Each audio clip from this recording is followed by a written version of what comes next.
మా latest videos కోసం మా ఈ తెలుగు న్యూస్ ఛానల్ సబ్స్క్రైబ్ చేసి గంట సింబల్ యాక్టివేట్ చేసుకోండి. గురువారం రోజు పసుపుతో ఒక బొట్టు అక్కడ పెడితే చాలు అమాంతం మీ గురుబలం పెరిగిపోతుంది. గురుగ్రహ దోషాలు తొలగిపోతాయి. మీకు ఉన్న ఆర్థిక సమస్యలు, కష్టాలు, సమస్యలు, బాధలు అన్నీ కూడా తొలగిపోతాయి. ఇక మీకు తిరగనేది ఉండదు అని పండితులు చెప్తూ ఉన్నారు. అంతేకాదు గురువారం రోజు పసుపుతో ఈ చిన్న పని చేయటం వలన విపరీతంగా ధనలాభం కలుగుతుంది. ఎవరైతే బాగా ఆర్థిక సమస్యలు ఉన్నాయని బాధపడుతూ ఉంటారో వారు ఈ పసుపు పరిహారం ప్రతి గురువారం చేస్తే ఖచ్చితంగా మంచి ఫలితాలను చూస్తారు. మరి గురువారం రోజు పసుపుతో ఏం చెయ్యాలో ఇప్పుడు మనం ఈ వీడియోలో వివరంగా తెలుసుకుందాం. ముందుగా ఒక చిన్న కథను విందాం. ఒకానొక మారుమూల కొండ ప్రాంతంలో ఒక యోగి తపస్సును, యోగ సాధనను చేస్తూ ఉండేవాడు. ఆయనను ఎంతో కాలం గమనించిన ఒక పశువుల కాపరి ఆయన వద్దకు కుతూహలంగా వెళ్ళి, స్వామి, మీరు ఏమి చేస్తూ ఉన్నారు అని అడిగాడు. అప్పుడు అతను తాను భగవంతుణ్ణి ప్రార్థిస్తూ ఉన్నాను అని చెప్పాడు. అప్పుడు ఆ పశువుల కాపరి భగవంతుడు అంటే ఎవరు, ఆయన ఎక్కడ ఉంటాడు అని అడిగాడు. విద్యా గర్వంతో ఆ యోగి పశువుల కాపరిని చులకన చేసి, చెప్పినా అర్థం చేసుకునే తెలివి నీకు లేదు, నా సమయం వృధా చేయవద్దు అని ఆ పశువుల కాపరిని అక్కడి నుంచి పంపిస్తాడు.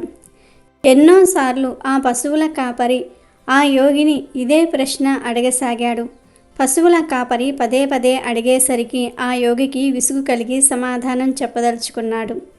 పదే పదే భగవంతుని గూర్చి అడుగుతున్న పశువుల కాపరి వైపు ఆ యోగి హేళనగా చూసి, నువ్వు కాసుకునే ఆ బర్రెలో దేవుడు ఉన్నాడు అని చెప్పాడు.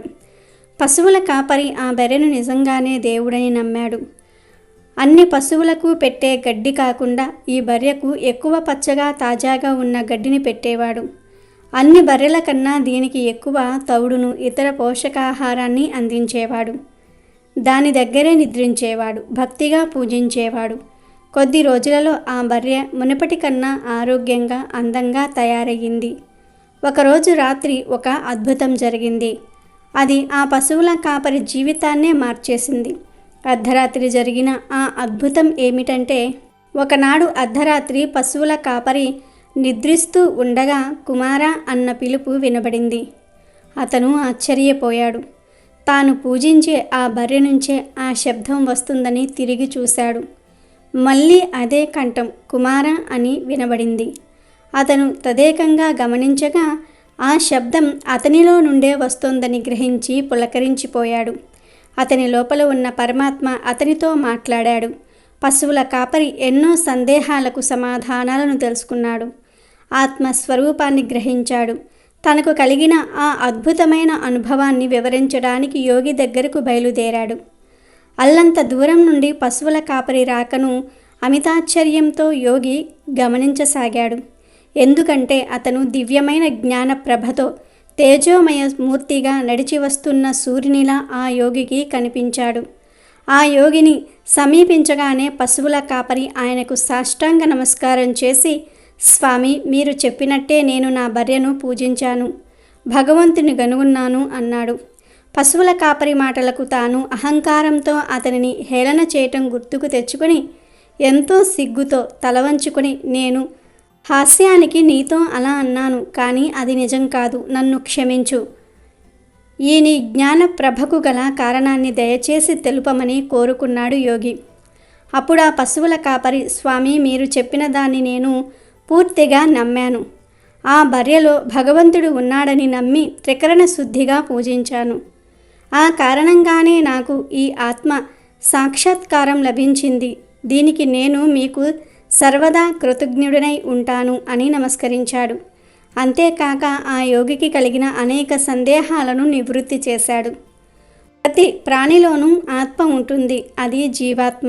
దానినే ప్రత్యేగాత్మ అంటారు. నిష్కల్మషమైన భక్తి అనే వెలుగులో ఆత్మస్వరూపం తెలుస్తుంది. ఆ ఆత్మజ్ఞానమే ఉత్కృష్టమైన పరమాత్ముడిని మనకు దర్శింపచేస్తుంది. ఆ స్థితిలో మానవుడు పాంచభౌతికమైన ఈ శరీరానికి చర్మ చక్షువులను అందని ఎన్నో విషయాలను తానుగా తెలుసుకుంటూ ఉంటాడు. ఇందుకు యోగులు, సన్యాసులు, తాపసులే కావలసిన అవసరం లేదు. త్రికరణ శుద్ధిగా భగవంతుని నమ్మే పశువుల కాపరికి కూడా పరమాత్మ సాక్షాత్కారం సాధ్యమే అని చెప్పటమే ఈ కథ లక్ష్యం. ఇక వీడియోలోకి వస్తే, పసుపు శుభానికి సూచకం. పసుపుకు భారతీయ సాంప్రదాయానికి ఎనలేని సంబంధం ఉంది.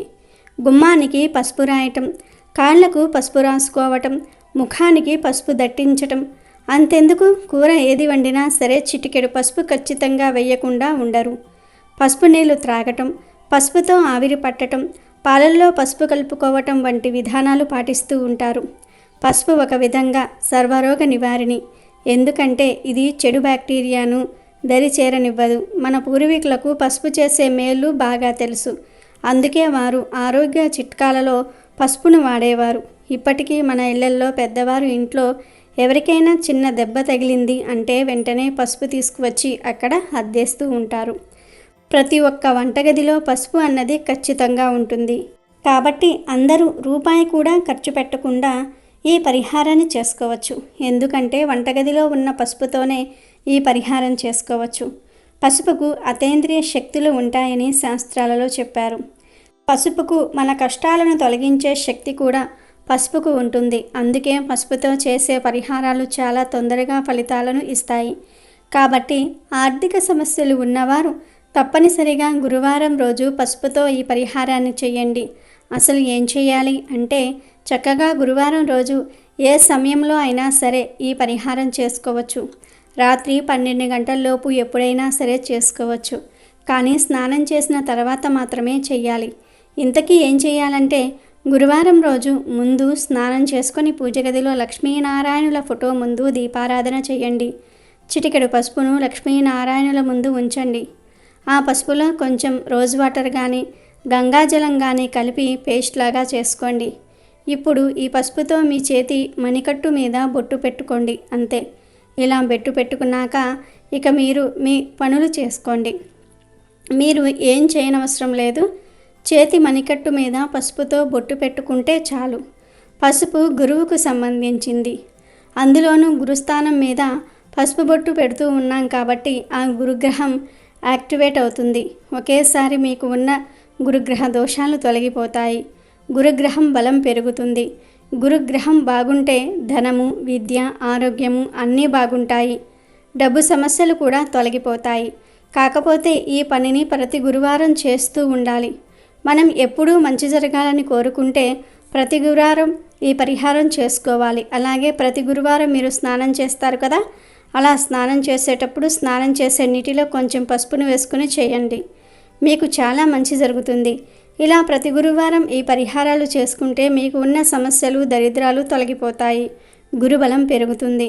కాబట్టి మీరు కూడా గురువారం రోజు పసుపుతో ఈ చిన్న పని చేసి మీకు ఉన్న సమస్యలను, దరిద్రాలను తొలగించుకొని సంతోషంగా జీవించండి. వీడియో నచ్చితే లైక్ చేయండి, షేర్ చేయండి, బట్ సబ్స్క్రైబ్ చేసుకోవడం మర్చిపోవద్దు.